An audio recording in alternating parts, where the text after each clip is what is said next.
I didn't want to do another headshot video because that kind of reminded me of Ultimatum, and yet, I kind of thought, well, I'll have a gimmick, it'll be the Rob from the future, and so I kind of thought taking cues from movies like 12 Monkeys or V for Vendetta and that old 1984 Apple commercial, I would have I'd have goggles, so I borrowed some welding goggles from a colleague, and I thought, I was going to wear a tinfoil hat originally, but that sounded kind of stupid, and it wasn't funny in the good way. So I thought, well, what if my hair is blonde or white? And so then I normally use a hair product anyway that's kind of clay, and so then I doused my head with baby powder, and the desired effect was cool. And then I thought, well, I need my futuristic vest, so I have my leather jacket, and the ensemble was complete, and it seemed to look okay. And I always knew that the video would be in black and white. It had to work in black and white, and color just looked stupid.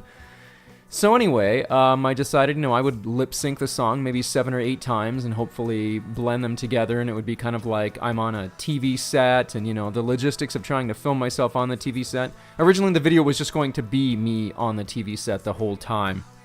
And much like with the Polite video, once I saw the footage that wasn't part of the TV and how clear it was, and it was more HD, obviously, I thought, oh, you know what, I'll just skip between the two, we'll bookend it. We'll begin with the TV, we'll end with the TV, it'll be static, it'll be in an empty room, it'll be okay, and then...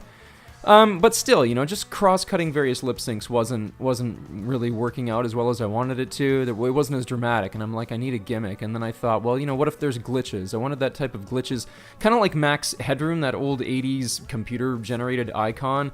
And I thought I was being so clever with that until Eminem releases the video Rap God, and basically he does Max Headroom, and his video is much more HD and high production values than mine. I was like, oh shit.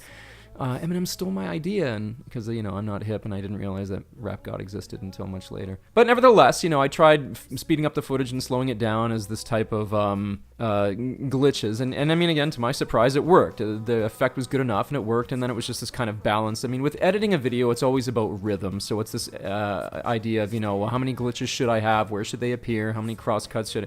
And, you do this through trial and error until it just looks right, as well as you want it to look. So that was the whole idea there, and it seemed to work out. As far as Postmodern Man, the song, what it's about, if anyone cares, to be the postmodernism, the whole cultural movement of being self-aware, and this type of cynical pulling back the curtain. I mean, at least the way I'm interpreting it for the lyrics, and I'm essentially the postmodern man. I'm constantly insecure. I'm constantly self-aware. Thinking about how does this look? How will people perceive me? Does this look bad? It's sometimes it can stifle creativity and confidence, but at the same time, it kind of keeps you in check, and that's why I say, when you're self-aware, there's simply less to be scared of. But, essentially the lyrics are just this random poetry that I really liked, the tale, and the song was basically written in 1999 as well, and there was all this fervor about the millennium, and, what does it mean, will the world end, and, I just did a lot of thinking about the millennium and how far humanity's come. I know this sounds really deep, but it was just this idea that our whole cultural existence is based on war. That's basically it, whether it's physical war or cultural wars or you name it. And so that's kind of why it focuses on that. The future is sold. That's to me the pretty much the climax of the song. Everybody knows it. It's a pretty cynical, depressing song actually.